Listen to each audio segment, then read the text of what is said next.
The Creator was always trying to adjust things because God, the Creator, put everything in place, but as Abenaki human beings, we didn't always use the things the way the Creator wanted us to use them.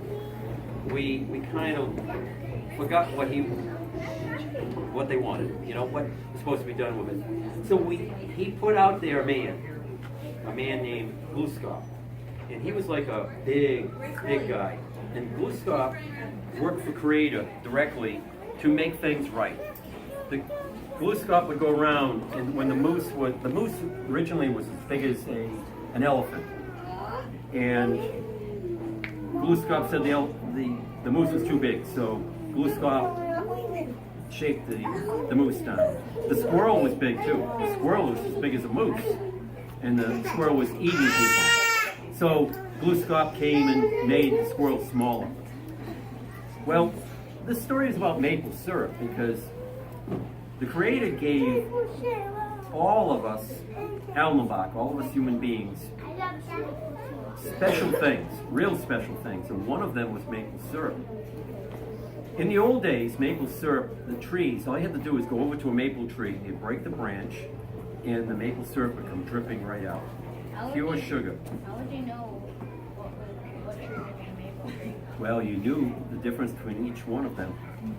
Maple trees didn't have seeds and acorns like the oaks, and the butternuts didn't have butternuts.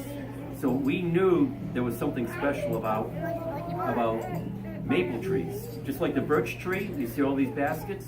They were white, and we knew that was a birch tree. We made things out of it. And the ash we made out of this. But the maple tree, we didn't use for anything other than food, all right? So in the old days, all you had to do was break a branch, and you suddenly would have maple syrup flowing out of it. Well, Gluskop, remember, Creator's friend, went to check on the Abenaki, us. And he went to the village. Gluskop went there and said there was no Abenaki in the village anymore. The village was completely abandoned. The wigwams were like this. The bark was missing. There were no fires going. The gardens were all filled with weeds. Nothing was growing in the fields. No kids were playing. No kids were swimming. Nobody was hunting. Nobody had bows and arrows. Nobody was cooking. Nobody was doing anything. There was nobody in the village. Well, Gluskop went back to Creator and said, something's really, really wrong. We have to figure out what happened to the Abenaki, the human beings. Did they all die? Did something happen to them? Did they disappear? Well, Gluskop got more and more concerned because he couldn't find any of the Abenaki anywhere. But he did hear some noises off in the far, far distance. And he heard, he said, you know what? That's not a moose. It doesn't sound like moose. Moose has a different call. I don't know what that sound is. It sounds weird. So Gluskop decided, I'm going to go follow that noise. He kept on hearing, kind of like moaning, kind of like somebody in pain or something strange going on. You can climb on that one. These things are relatively strong, but I don't know. It can actually hold them. Probably. So Gluskop kept on following that noise. Gluskop went through field and forest and over mountains. He'd come to one place and he'd hear it again. More. And he said, I'm starting to think that's not a moose, it's not a wild animal. I think it's the Abenaki, it's the humans.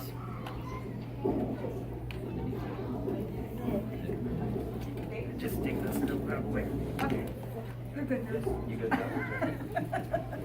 So Gluskop kept on following that sound, going further and further. As he went, kept on going, traveling through forest and over lakes and over mountains. The sound got louder and louder and louder. Eventually, Gluskop came to a river, and there was this big maple grove all along the river. Gluskop said, the noise is coming from inside that maple grove.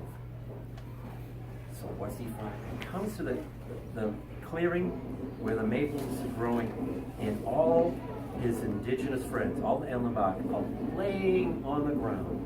They are dirty, they're naked, they're covered with maple syrup sap all over them. They're just so lazy, they can't even get up anymore. So Glooskap reported back to Creator, we can't let this happen. They're not hunting, they're not fishing, the kids aren't learning to do anything. They're not swimming, running, playing lacrosse, playing games, learning how to hunt. Nobody's doing anything. Nobody's gardening. There's no fires being tended. This is not the way Creator meant it. Creator meant this world, our world, Nandakinar as we call it, to be a gift that we all cherish, we all respect. And yet, here are the human beings laying here, just lazy, dirty, just letting all that good maple syrup drip all over them. They don't care anymore. So Glooskap goes to the leader and he says, hey, what's going on here? Well, why should we do any of the things you want us to do, like working and hunting and fishing and all that stuff? We have all we need. All we need is the maple syrup. We're just going to lay here and let it drip on us, and we're going to just lick it off our faces once in a while. Glooskap says, you're not even staying clean. You're dirty. You're covered with mud. We don't care. Why should we care? We're content. We just need the maple syrup.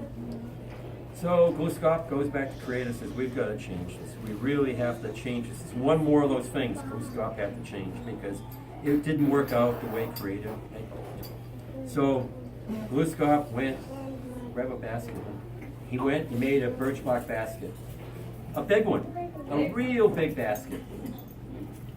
So Glooskap went off and he asked the birch trees if he could have some bark. And boy, this one's on here. Yeah, but you gave me a good one. So, Probably got moisture. yeah. So Glooskap went off and made a big birch bark basket. Yeah. Now, remember Glooskap, he was so big he wouldn't even fit in this room. He was really big, like a Paul Bunyan or one of those big mythical people. Oh, bigger than a bear. Bigger than Sasquatch.